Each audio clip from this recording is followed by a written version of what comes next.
Alright, so here is our starter file. What we're going to do is create a scene for this tent. Right off the bat, let's pick the color for the tent. So if you go to your layers panel over here, there are several different tent color options. You can see and unsee layers. So if we don't want the blue tent, we want the yellow one maybe. There's also pink, red. You're going to make sure just that layer is seen and then unsee the other tent layers. Now these layers are going to be locked, so we don't want to edit the tent or mess with it. We do have a blank editable layer that is unlocked, and that's the one that we're going to be placing our shapes into. Let's first do a background. So all of our shapes that we're going to be using today are going to be here on the left side. If your workspace looks a little different than mine, you can always go to Window, Workspace, make sure that Essentials Classic is checked. So let's click and hold this. Okay, so we want to do rectangle first. And before we create our shape, let's pick the color. Currently I have a fill, a white fill, and a black stroke. I'm going to get rid of the stroke.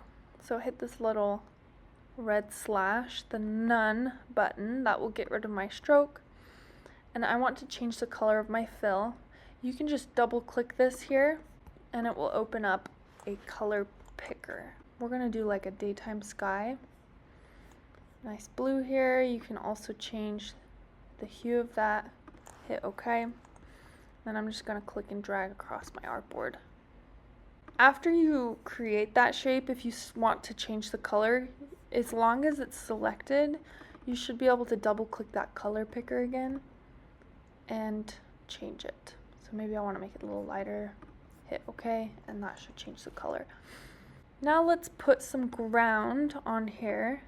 I'm going to use the ellipse tool for this.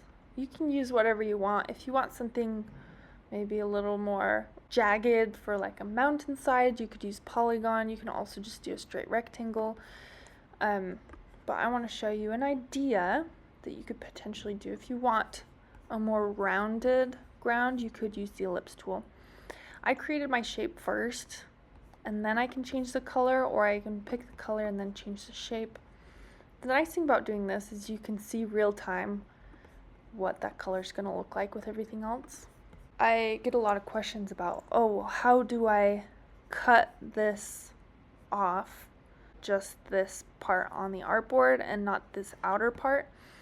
When you export your piece, all of that will cut off. You can export it so it's just the stuff inside of your artboard that's showing. So you don't have to worry about that quite yet. Let's take a look at some other tools we have. Let's go to the star tool. If I want to add some stars in the sky, I'm going to click and drag out. There's a couple shortcuts you can use. If you want to increase the number of points, you can press the up arrow, or if you want to decrease the number of points, you can press the down arrow. You can also press and hold Control or Command on your keyboard, and if you drag out, it's going to increase the length of those points. So I'm going to do like a nice little star, make that white. I can put lots of little stars in the sky. Okay. And let's try a polygon over here. We could put like a nice little boulder on the ground here. Okay, I'm going to make a couple. Some rocks. Maybe I could make a pathway leading up to my tent if I want to. Just get creative with it.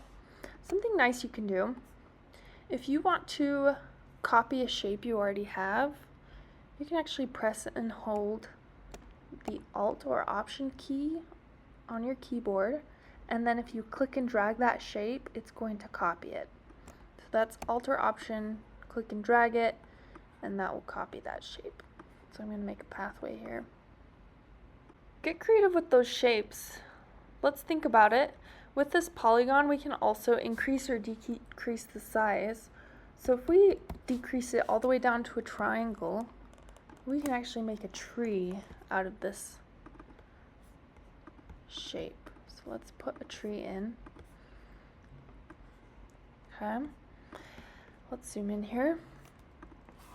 I'm going to press and hold Alt or Option to copy that triangle. Maybe make it a little bit bigger. Okay, once again, click and drag. Make it a little bit bigger. And I'm just creating a tree out of triangles. You know, you may not feel like you have very many shape options, but if you combine these shapes, the possibilities are endless with the type of stuff you can create. So I have a tree, even though there's no tree shape, I've created a tree using triangles. Okay. So just keep adding stuff, get creative, have fun with it, practice using those tools, and let's add a little sun here. There we go. Once you finish your piece and you're happy with it, let's talk about exporting. Currently, this is a vector file. It's got all my layers. I can edit it. But if I want to make it into an image that's more shareable and something we could submit, I'm going to click File, Export, Export As. Let's look at the format first of all. There's tons of different formats you can export it as. Let's select JPEG. Now here's the important part.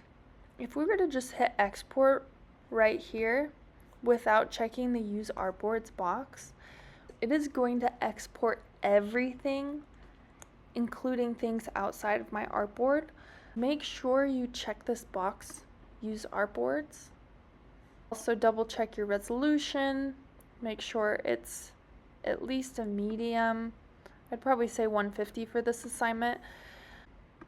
If we see our document now, it has cut it off so that it's only exporting the stuff that's inside of the artboard. Let's see what kind of awesome scenes you can create.